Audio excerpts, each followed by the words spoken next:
Do you just want to tell us all your bathroom escapades? Sure. Here's the other one. I mean, they're gender neutral, but that one is predominantly a boys' bathroom. It's gross. Yeah, so bathrooms have never been that readily accessible to me throughout my life. I remember whenever I was in 3rd grade, that was whenever I started like needing someone in there for like safety reasons.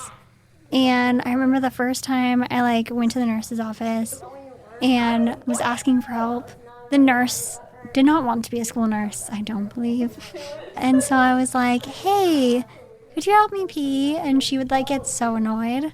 I could just tell that she didn't want to help me. And so I remember this one day, like, because like the bathroom at school was not accessible and they wouldn't build a new one because then one in the nurse's office was technically considered accessible because it had bars on the walls, even though it wasn't very wide, it wasn't very big. And the toilet was very low to the ground. And at that time, I could still walk, but getting up and down was really hard. So I just remember this one day not wanting to ask the nurse for help because she just seemed so annoyed. And I can't ask people to help me when they're annoyed. Like I shut down and I can't do it. And so I just like parked my chair in the bathroom and the door was shut. And I just stood there and cried because I knew I wouldn't be able to get back up if I sat down. And so I just sat in there for like 30 minutes probably and was just crying because I didn't want to ask for help. And yeah, that was when I started kind of dehydrating myself.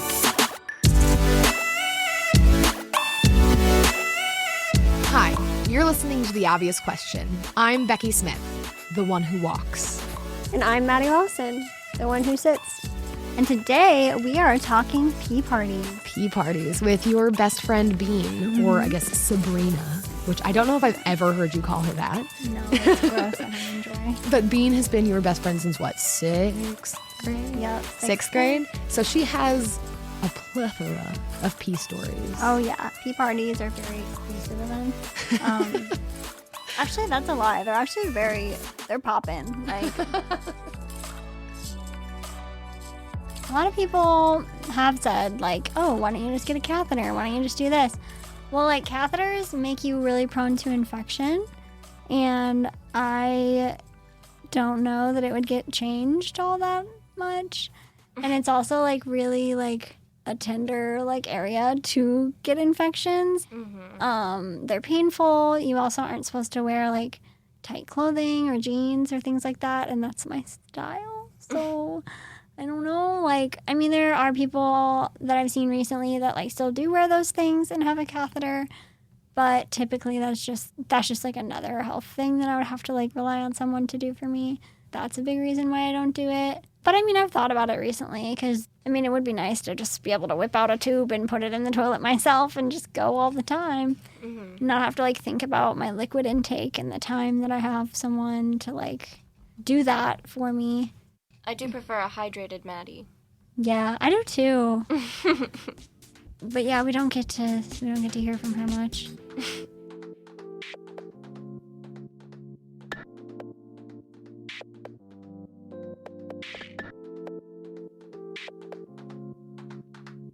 So they were telling me that my clothing was too difficult.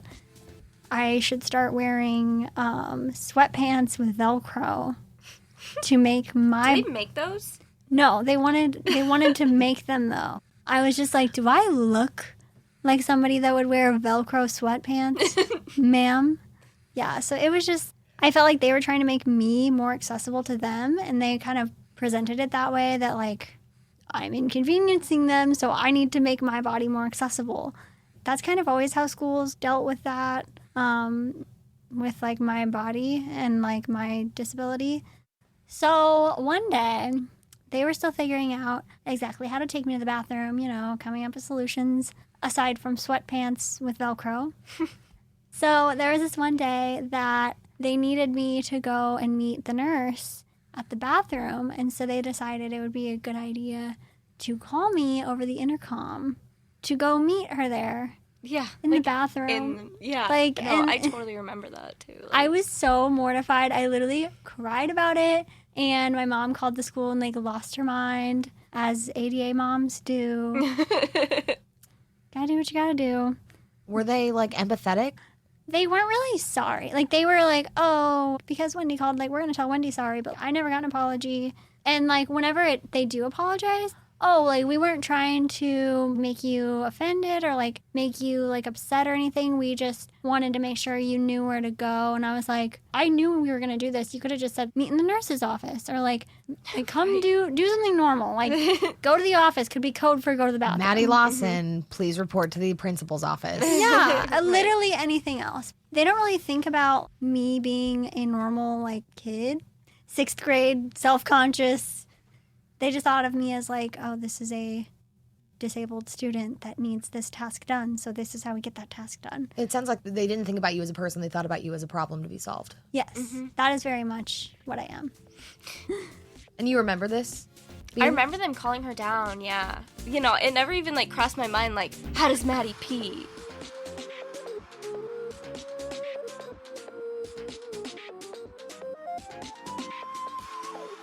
Well, so we had this field trip planned.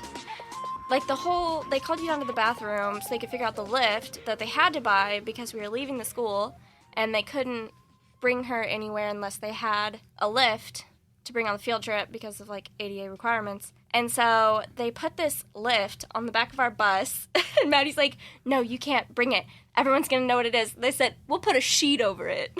Yeah, and I was like, you can put a sheet on an elephant, but it's still a fucking elephant. Yeah. And there was also a toilet seat because they had to, the toilet has to be a certain height. Right. In order for the lift to work. And so in case if the toilet was not the perfect height, they brought this toilet seat, and I was like, absolutely not. I have a social life. I like to give the illusion that I'm independent, which it really bothered me to think that people knew I got help in the bathroom when I was a kid. Because, Yeah. I don't know, that's, awkward, I guess. But, now I'm all my friends know when I shit. So, Yeah. It's not really that big of a deal to me. But little 12-year-old Maddie really cared. Mm-hmm. And they didn't. So the school invested all this money in this lift because they had to. So when we get to the field trip, we went to the botanical gardens, and everyone was separated into groups. Our group was me, Maddie, my mom, and we got through I want to say a half an hour of looking at flowers, and they just came and got Maddie, and they were like, you have to go. And I was like, no, I don't. And they were like, no, honestly, we need to park the bus. You need to do this now because everyone else is gonna struggle if you don't do this. We can't go back and get it. So you need to go now because it's easiest for everyone else. Mm-hmm. It's basically we bought this thing and you're gonna use it. And I was just like, I don't need to use it. I know when I have to pee. What? And they were just like, no, you need to, acting like I was being ridiculous because I didn't need to pee. And I was just like, I literally know when I have to pee and when I don't have to pee. I'm 12. Please don't tell me. And after arguing with them, I just knew that I wasn't going to get anywhere. And so I went, and they literally shut down the entire bathroom so nobody could go in and out. So everyone's like, what is happening in there? And then I'm thinking they're going to think I'm shitting. Oh my gosh. Literally that was where my mind. I didn't even know where you left, too. I was like, where did she go? She just left and never came back. And I was like, all right, I guess we're just going to walk around. Yeah, because it takes so long to use this lift. It was just a lot. And then after they took me to the bathroom, one of the people in there helping me thought that as she's wiping my ass, it was a great time to tell me that she's always wanted a daughter.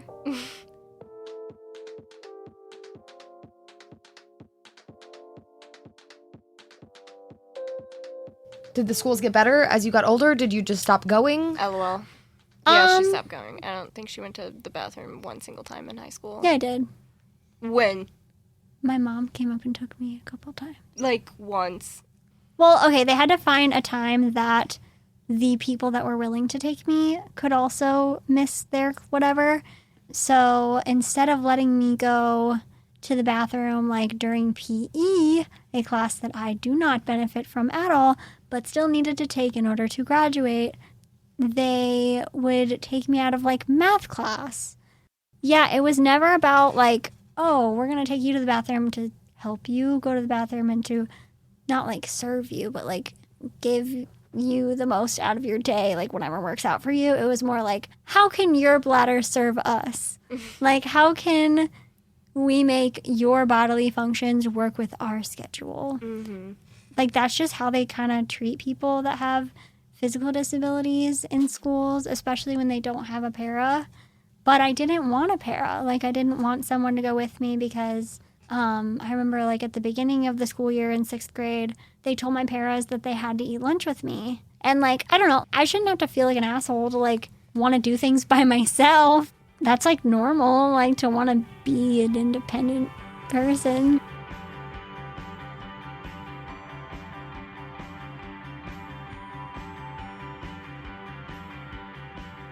I feel like we should talk about the evolution of, like, your experience with me in public. I feel like you have a lot of valuable stories.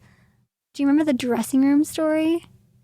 Oh, yeah, when that lady, like, went into the only accessible dressing room in that... We were, like, stepped in front of us. We were, like, prom dress shopping. And this woman went around us to get to the handicap stall, and we literally just talked mad shit on her the entire time she was in there. Like, we're, like, trying to squeeze into this little dressing room, and we're like, wow, it's really cramped in here. I can't believe somebody took the handicap stall. Like, what are we gonna do now? God, it's so rude. Why are people so rude? Like, we're just like... And then we started playing. We started playing Woody's Roundup. No, I remember that. But why?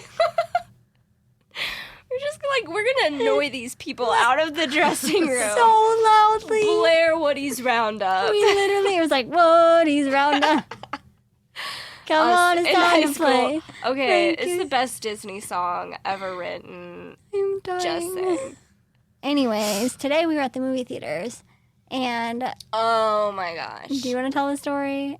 Or But anyway, so we walk into this movie theater, and immediately we were both like, okay, because the first thing you see is stairs. We were like, what are we gonna do? And then, like, you had to go down the stairs towards the screen. That's how this was set up. So only the very back row was accessible. And there's 4 seats in the middle, and then 1 seat on each side, and then empty spaces. So we were like, what the heck? And usually when we go to the movies, I get Maddie out of her wheelchair and put her in a theater chair so she's gets that comfy recliner feel, you know? So we couldn't have the single chairs on the outside, and the only chairs that were next to each other, there was a couple sitting in them, well, 2 of the 4 chairs. And so we're like, what are we going to do? And so I walk up and I was like, excuse me, ma'am, can you move your purse? Because she had it, like, sitting in one of the open chairs. I said, I don't even care. I'll invade these people's personal space. Maybe they'll get up and move. Well, But I was like, yeah, can you move your purse? We can't go anywhere else. And she, like, picks it up. But I was really expecting them to move after I, like, got Maddie out and, like, moved her oxygen, put her in there, and, like, sat next to her. And they just stayed there the whole time. I mean, yeah, it wasn't Like, a problem, but it's we're just getting like cozy. people don't really think about like, I wonder why these special accommodations are made nice over here. They're just like, oh, I want to sit where it's nice. Like, There was even a sign. yeah, it said like reserved for people in wheelchairs.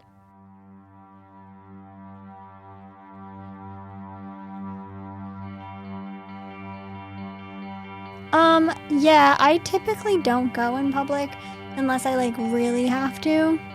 And a lot of the places that I'll be like, oh yeah, we have an accessible bathroom, they like don't ever design them with actual disabled people in mind. They will have it so that it's like a big stall, but the door will open inwards just like a regular door. And so you can get your chair in, but you can't close the door around it. So it's just kind of like, they don't think about that. Also, like a lot of times people that are able-bodied will go into the stall. They'll literally like step in front of me.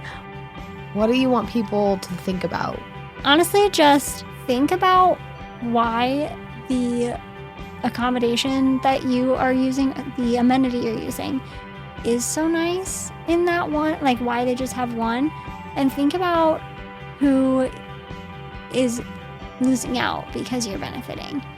I don't think people really think about how their actions affect other people very much. And I think able-bodied people don't really have to think about that very much. I don't think people necessarily like maliciously go out of their way to like take my bathroom from me. But like think about it before you go in there. Like, do you really need to use that bathroom?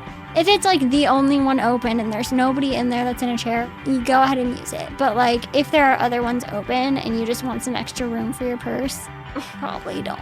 I mean, everyone's done it. Like, I don't always necessarily expect someone to just know how to like be accommodating, but I do expect them, once someone calls them out, to like respectably take that and like apologize. If someone like, if you come out and there's a person in a chair, be like, oh, I'm sorry. I don't know. Like, it's really not that hard to like be a decent human about those situations. Like, don't hide in a dressing room because you're afraid to face the wrath of Woody's Roundup.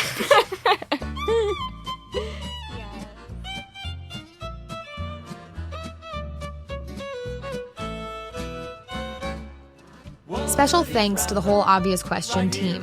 This episode was put together by producer and executive producer Aaron Hay, editor Ryan from Muehlner, and our online and social was from Nathan Lawrence. This has been The Obvious Question. I'm Becky Smith. I'm Maddie Lawson. Thanks for listening. Jesus Martin beat the old prospector.